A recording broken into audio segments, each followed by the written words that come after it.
Party पर शांता ने बोला हमला, कहा पार्टी ने भ्रष्टाचार में काला रिकॉर्ड बना इतिहास में दर्ज किया नाम, लोकायुक्त को बताया लंगड़ा। नगर निगम के किले को भेदने के लिए बीजेपी ने बनाई रणनीति, स्वच्छ छवि वाले जिताऊ प्रत्याशियों को मिलेगा टिकट। युवा कांग्रेस ने भी सरकार पर तेज किए हमले, कहा चुनावों में बेरोजगारी रहेगी मुख्य मुद्दा। चौपाल के प्रसिद्ध बिशु मेले में देखी हिमाचली संस्कृति की झलक, हर तीसरे साल होता है मेले का आयोजन।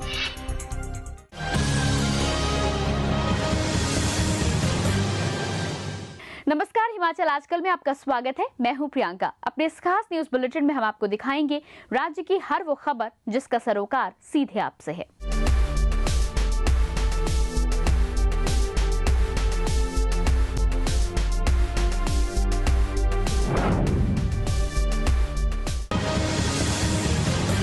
लंबे अरसे तक चुप्पी साधे रहे भाजपा के राष्ट्रीय उपाध्यक्ष शांता कुमार के तेवर अब तल्ख हैं। उन्होंने चुप्पी तोड़ते हुए इस बार विपक्षी पार्टी कांग्रेस नहीं बल्कि अपनी ही पार्टी के नेताओं पर हमला बोला है।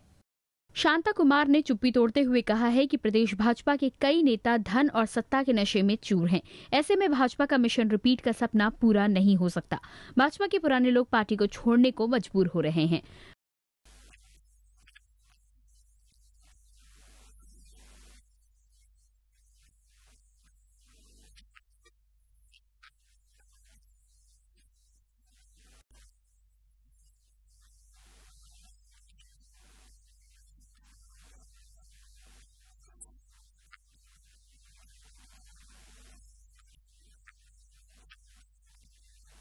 पार्टी के राष्ट्रीय उपाध्यक्ष शांता कुमार ने अपनी पार्टी के नेताओं के खिलाफ दिए गए बयान से कई सवाल खड़े कर दिए हैं। शांता कुमार पिछले 2 सालों से प्रदेश भाजपा की बैठकों से किनारा किए हुए हैं।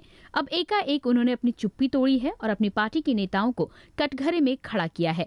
धर्मशाला में शांता कुमार ने कहा कि भाजपा के कुछ लोग हवा में हैं और कुछ लोग धन संपत्ति अर्जित करने में लगे हैं। उन्होंने ऐसे लोगों को सलाह दी कि वे हवा में न रहें और जमीनी हकीकत जानने की कोशिश करें, तभी पार्टी दोबारा सत्ता में आ सकती है।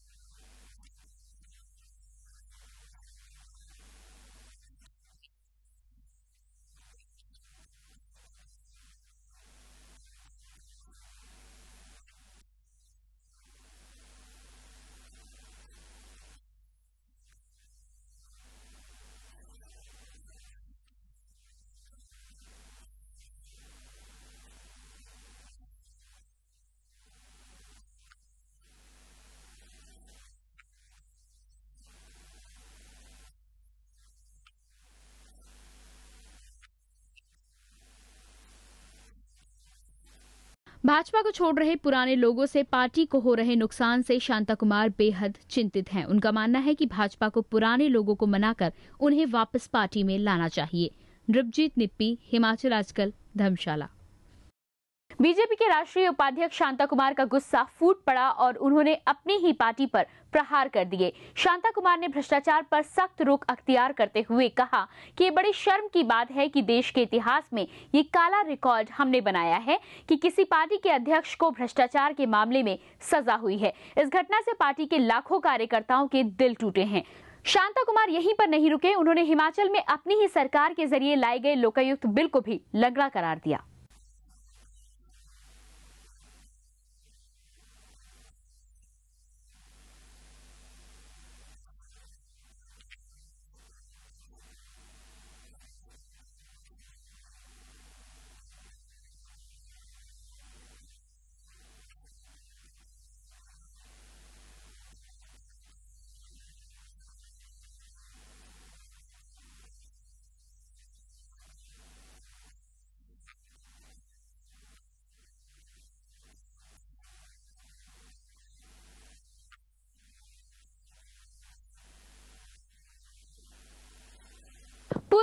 विधायक और हिमाचल लोकहित पार्टी के प्रदेश सचिव नवीन धीमान ने कहा है कि प्रदेश की भाजपा सरकार पूरी तरह भ्रष्टाचार के दलदल में डूबी हुई है। सरकार के मंत्री भूमाफियों को संरक्षण दे रहे हैं। उन्होंने कहा कि पार्टी में जिन लोगों ने संघर्ष किया है, अब उन्हीं लोगों के साथ अन्याय किया जा रहा है। पार्टी के राष्ट्रीय उपाध्यक्ष शांता कुमार पहले ही भ्रष्टाचार के खिलाफ लड़ाई लड़ रहे हैं। नवीन धीमान ने कहा कि हिलोपा इस बार विधानसभा चुनाव में सभी 68 सीटों पर चुनाव लड़ेगी और जहां जहां भ्रष्टाचार है, जिस विभाग में भ्रष्टाचार है, वो हमने उजागर करने की कोशिश भी की थी। और जहां हमने बात की, शांता कुमार जी ने बात की, उस पर मोहर लगाई है आज की हमारे देश की आर्मी ने। जो वेस्टर्न कमांड के चीफ हैं, उन्होंने सीधे तौर पर जो आरोप लगाए थे कि भूमाफिया के साथ सरकार के संबंध हैं, तो इससे बड़ा प्रमाण और क्या हो सकता है। कांग्रेस शासित नगर निगम के गढ़ को भेदने के लिए भाजपा ने रणनीति तैयार कर ली है, जिसके तहत पार्टी इस बार ऐसे प्रत्याशियों को चुनाव में उतारेगी जिनकी जीत की प्रबल संभावना हो। भाजपा की शिमला स्थित पार्टी मुख्यालय में आज इसको लेकर एक बैठक हुई, जिसकी अध्यक्षता पार्टी के प्रदेश अध्यक्ष सतपाल सत्ती ने की। बैठक में पार्टी के प्रदेश सह प्रभारी श्याम जाजू भी मौजूद रहे। इसमें नगर निगम के मेयर व डिप्टी मेयर के अलावा शहर के 25 वार्डों के प्रत्याशियों के नामों को लेकर चर्चा की गई। कांग्रेस शासित नगर निगम पर अपना परचम लहराने के लिए भारतीय जनता पार्टी इस बार लालायित दिख रही है। इन चुनावों में प्रत्याशियों के चयन को लेकर पार्टी अध्यक्ष सतपाल सत्ती की अध्यक्षता में बैठक हुई। सत्ती ने कहा कि पार्टी ऐसे लोगों को टिकट देगी जो कर्मठ, ईमानदार और पार्टी के वफादार हों। उन्होंने ये भी दावा किया कि पार्टी इन चुनावों में मेयर व डिप्टी मेयर सहित नगर निगम पर अपना कब्जा जमाएगी। किसी भी समय जब आप कोई भी प्रत्याशी देखते हैं, उसका एक क्राइटेरिया तो होता नहीं है। सब चीजें उसकी देखी जाएंगी। पार्टी का कार्यकर्ता हो, आइडियोलॉजी के साथ लंबे समय से चला हो, बेनेबिलिटी हो, उसकी जीतने वाला हो, और उसके साथ साथ सामाजिक कामों में भी वो कहीं ना कहीं संलिप्त हो और उसका एक अच्छा क्लीन इमेज हो। भाजपा प्रत्याशियों के चयन के मामले में अपने कार्यकर्ताओं को विश्वास में लेना चाहती है, ताकि पार्टी एकजुट होकर नगर निगम के इन चुनावों को लड़े और जीत हासिल करे। ब्यूरो रिपोर्ट, हिमाचल आजकल। एक और जहां कांग्रेस पार्टी आगामी विधानसभा चुनावों को लेकर आक्रामक रुख अपनाए हुए है, वहीं पार्टी के अग्रणी संगठन युवा कांग्रेस ने भी सरकार पर हमले तेज कर दिए हैं। युवा कांग्रेस सरकार पर प्रदेश में युवाओं की बेरोजगारी व अन्य समस्याओं से निपटने में नाकाम रहने का आरोप लगा रही है। युवा कांग्रेस आगामी विधानसभा चुनावों में युवा वर्ग के इन मुद्दों को जोर शोर से उठाने की तैयारी कर रही है। शिमला में युवा कांग्रेस के उपाध्यक्ष रघुवीर सिंह बाली ने प्रदेश सरकार पर हमला बोलते हुए कहा कि सरकार प्रदेश के पढ़े लिखे युवाओं को रोजगार दिलाने में पूरी तरह से नाकाम रही है। सरकार राज्य के उद्योगों में 70% रोजगार हिमाचलियों को दिलाने की नीति को सख्ती से लागू नहीं कर रही। उन्होंने कहा कि युवा कांग्रेस युवाओं को नशे जैसी बुराइयों के बारे में जागरूक करने के लिए विशेष जागरूकता अभियान चलाएगी। 70% लोग हिमाचल प्रदेश के जितनी इंडस्ट्रीज आ रही हैं प्राइवेट क्षेत्र में, उनमें हिमाचल के होने चाहिए, हिमाचली होने चाहिए। वो हर चीज में भ्रमित करने की कोशिश की जा रही है। हर मैनेजर लेवल से लेके छोटे लेवल तक 70% लोग जो हैं वो एम्प्लॉय हिमाचली होने चाहिए। जिस तरह से युवा कांग्रेस विधानसभा चुनावों के दौरान आक्रामक रुख अख्तियार किए हुए हैं, इसका जनता पर कितना असर पड़ता है, ये तो आने वाला समय ही बताएगा। ब्यूरो रिपोर्ट, हिमाचल आजकल। प्रदेश के एकमात्र नगर निगम शिमला के चुनावों के लिए नामांकन पत्र भरने की तारीख जैसे जैसे नजदीक आ रही है, वैसे वैसे इन चुनावों के लिए विभिन्न पार्टियों के कार्यकर्ता दावेदारी पेश करने के लिए सामने आ रहे हैं। टिकट चाहने वाले ये लोग अपने अपने नेताओं के दरबार पहुंचकर शक्ति प्रदर्शन कर रहे हैं। शिमला के खड़ीली वार्ड के युवा नेता प्रवीण कुमार भी आज अपने दर्जनों समर्थकों के साथ पार्षद की टिकट की मांग को लेकर विपक्ष की नेता विद्या स्टोक्स के घर पहुंचे। प्रवीण कुमार यूथ कांग्रेस के वार्ड उपाध्यक्ष हैं और वो लोगों के भारी समर्थन का दावा कर रहे हैं। प्रवीण कुमार का कहना है कि उनको वार्ड के युवाओं, महिलाओं सहित अन्य लोगों का अपार समर्थन मिल रहा है। वार्ड नंबर 24 से अपने समर्थकों के साथ यहाँ पर पार्षद उम्मीदवारी के लिए अपना आवेदन देने श्रीमती मैडम विद्या स्टोक्स जी के पास आया हूँ और यहाँ पे मुझे लोगों का भी अपना समर्थन प्राप्त है। आप देख ही रहे मेरे साथ युवा लोग और अपने महिलाओं का और बुजुर्गों का अपना मेरे को सारा समर्थन प्राप्त है।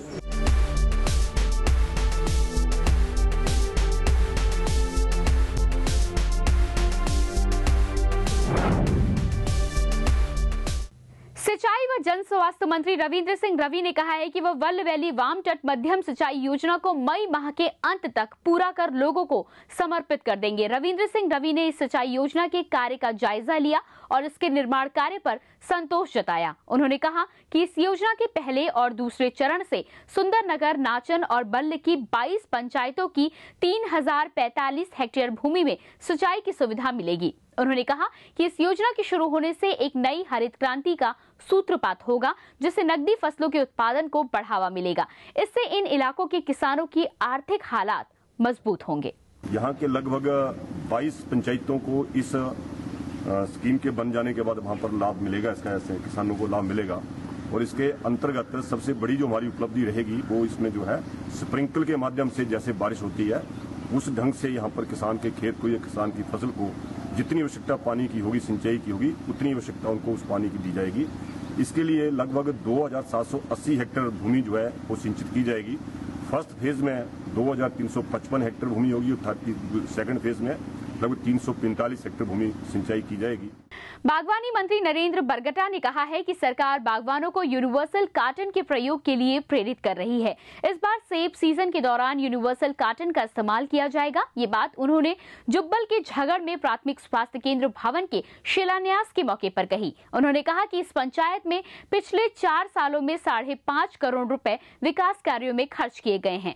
पेयजल योजना है, इसका उद्घाटन करते हुए अति प्रसन्नता हो रही है। ये लगभग 63 एकड़ क्षेत्र को जो है वो पानी मुहैया करेंगे। हम अपने प्रदेश के बागवानों को अंतर्राष्ट्रीय प्रतिस्पर्धा में तैयार करना चाहते हैं, उनको जो है वो सुदृढ़ करना चाहते हैं। तो हम एजुकेट कर रहे हैं लोगों की, आप 20 किलो भरें और उसके लिए एक यूनिवर्सल कार्टन का जो है वो प्रचलन जो है शुरू किया जाए। और उस हेतु जो है हमने एक कमेटी बनाई थी, उसकी रिपोर्ट भी आ गई है, उसको हमने स्वीकृत भी कर दिया है। फिलहाल रुकेंगे एक छोटे से ब्रेक के लिए, लेकिन ब्रेक के बाद भी खबरों का सिलसिला जारी रहेगा। देवभूमि का सजग प्रहरी हिमाचल आजकल। हिमाचल प्रदेश की राजनीतिक हलचल, सामाजिक चहल पहल, सांस्कृतिक व धार्मिक रबतों का बेहतरीन व अद्भुत संगम। देखिए हिमाचल आजकल प्रतिदिन रात्रि 9 बजे सिर्फ दिशा चैनल पर। ब्रेक के बाद आपका स्वागत है और अब एक नजर हेडलाइंस पर। अपनी ही पार्टी पर शांता ने बोला हमला, कहा पार्टी ने भ्रष्टाचार में काला रिकॉर्ड बना इतिहास में दर्ज किया नाम, लोकायुक्त को बताया लंगड़ा। नगर निगम के किले को भेदने के लिए बीजेपी ने बनाई रणनीति, स्वच्छ छवि वाले जिताऊ प्रत्याशियों को मिलेगा टिकट। युवा कांग्रेस ने भी सरकार पर तेज किए हमले, कहा चुनावों में बेरोजगारी रहेगी मुख्य मुद्दा। चौपाल के प्रसिद्ध बिशु मेले में देखी हिमाचली संस्कृति की झलक, हर तीसरे साल होता है मेले का आयोजन। चौपाल के डूंडी माता मंदिर में प्रसिद्ध बिशु मेला आयोजित किया गया। इस मेले में शिमला जिले के अलावा सोलन व सिरमौर जिले के हजारों लोगों ने भाग लिया। ये पारंपरिक मेला हर तीसरे साल आयोजित किया जाता है। मेले में पारंपरिक डोंडा खेला जाता है। ये मेला स्थानीय देवी देवताओं के आशीर्वाद से मनाया जाता है। डोंडी खेल में 2 बिरादरियों शाठी व पाशी को आमंत्रित किया जाता है। माना जाता है कि इन दोनों बिरादरियों का नाम महाभारत काल में कौरव व पांडव के नाम से पड़ा था। चौपाल में कई वर्षों से प्रसिद्ध बिशु मेला मनाया जाता आ रहा है। ये मेला हर 3 साल बाद चौपाल की डूंडी माता मंदिर में मनाया जाता है। स्थानीय लोगों का कहना है कि इस मेले के प्रति लोगों की असीम आस्था है। मेले में खासकर ठोड़ा खेल खेला जाता है।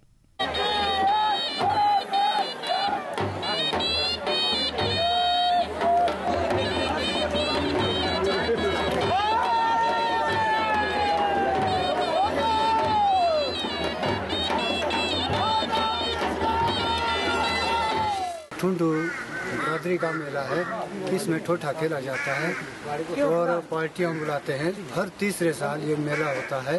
ये मेला शाठी और पाशी की मान्यता पर आधारित है। इस मेले में ठोठा के खेल का आयोजन किया जाता है। इन 3 देवताओं और देवी की इसमें भागीदारी रहती है। मेले राज्य की संस्कृति और रहन सहन की झलक प्रस्तुत करते हैं। इन मेलों से लोगों में आपसी सौहार्द और भाईचारा बढ़ता है। राजेंद्र त्यागी, हिमाचल आजकल, चौपाल। प्रदेश के उद्योग मंत्री किशन कपूर ने अपनी सरकार की पीठ थपथपाई है। उनका कहना है कि प्रदेश सरकार कर्मचारी हितैषी है और सरकार ने कर्मचारियों को कई तरह के वित्तीय लाभ प्रदान किए हैं। किशन कपूर ने ये बातें सुलह विधानसभा क्षेत्र के भेंडू महादेव में कर्मचारी मिलन समारोह में कही। उद्योग मंत्री ने कर्मचारियों की तारीफ करते हुए कहा कि प्रदेश की सरकारें बनाने में कर्मचारियों का अहम रोल होता है। इसके साथ ही उन्होंने कहा कि पूर्व मुख्यमंत्री शांता कुमार ने सुलह विधानसभा क्षेत्र को एक माली की तरह सींचा है। भारतीय जनता पार्टी को कोने कोने तक पहुंचाने वाले आदरणीय श्री शांता कुमार आज जो पूरे प्रदेश में भारतीय जनता पार्टी के कार्यकर्ता और जो आज बगीचा भारतीय जनता पार्टी का लगा है, उस बगीचे के माली है तो आदरणीय श्री शांता कुमार। इस मौके पर उपस्थित सुलह विधानसभा क्षेत्र के विधायक विपिन सिंह परमार ने सरकार की तारीफ करते हुए केंद्र सरकार पर हमला बोला। उन्होंने कहा कि 13वें वित्त आयोग में केंद्र सरकार ने 600 करोड़ रुपए की कटौती की है, जो हिमाचल के साथ अन्याय है। कि 13वें वित्त आयोग ने जो हिमाचल प्रदेश का आर्थिक परिदृश्य रखा है, उसमें सैलरी कंपोनेंट में 600 करोड़ रुपए की कटौती का प्रावधान किया गया है। कर्मचारी भाइयों के लिए सैलरी भी लोन दे करके देने की व्यवस्था करनी पड़ेगी, क्योंकि भारत सरकार हमारे प्रति अन्यायपूर्ण व्यवहार प्रकट कर रहा है। चुनावी मौसम के चलते नेता किसी भी कार्य का श्रेय लेने से नहीं चूक रहे हैं। जनता को लुभाने के लिए नेता कोई कोर कसर नहीं छोड़ना चाह रहे हैं। ब्यूरो रिपोर्ट, हिमाचल आजकल।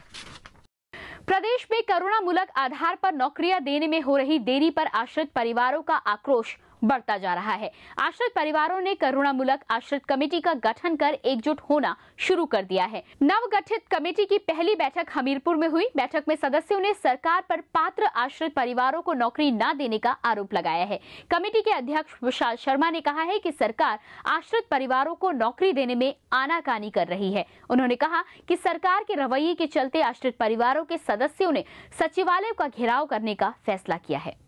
करुणामूलक आधार पर नौकरी के लिए हिमाचल सरकार की गलत नीतियों के चलते हिमाचल प्रदेश में करुणामूलक कमेटी ने सचिवालय के बाहर एक दिन का सांकेतिक धरना देने का फैसला लिया है। विश्व विख्यात शक्तिपीठ श्री नैना देवी में अव्यवस्था के चलते श्रद्धालुओं को माता के दर्शन के लिए घंटों कतारों में खड़ा रहना पड़ रहा है। रविवार को भी नैना देवी में अव्यवस्था देखी गई। मंदिर में करीब 1 लाख श्रद्धालु दर्शन के लिए पहुंचे थे। पुलिस व होमगार्ड्स के जवान भीड़ पर नियंत्रण करने में विफल नजर आए। भारी भीड़ जुटने के कारण मंदिर का मुख्य द्वार बंद कर दिया गया, जिसके कारण महिलाओं व बच्चों सहित अन्य श्रद्धालुओं को झुलसती धूप में घंटों खड़े रहना पड़ा। श्रद्धालुओं का कहना है कि प्रशासन को मंदिर में पुख्ता सुरक्षा व्यवस्था करनी चाहिए ताकि उनको कोई परेशानी ना हो। ज्वालामुखी स्थित प्राचीन नागनी माता मंदिर में हजारों श्रद्धालुओं ने माता के दर्शन किए। मंदिर में भंडारे का आयोजन किया गया, जिसमें श्रद्धालुओं ने माता का प्रसाद ग्रहण किया। श्रद्धालुओं का कहना है कि माता मंदिर में आने पर सभी मनोकामनाएं पूरी हो जाती हैं। नागनी माता मंदिर में 1956 में प्रकट हुई थी। तब से अब तक यहाँ बड़ी संख्या में श्रद्धालु माता के दर्शन के लिए आते हैं। और अब एक नजर सुर्खियों पर।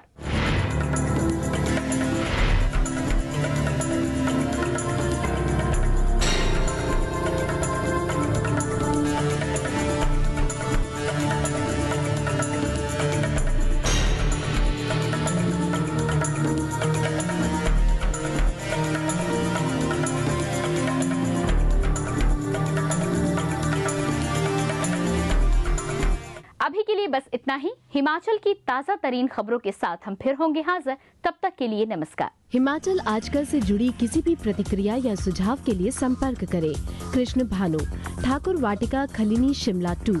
Phone number 09816901200, 017726294111। हमारा email ID है himachalaajkal@gmail.com।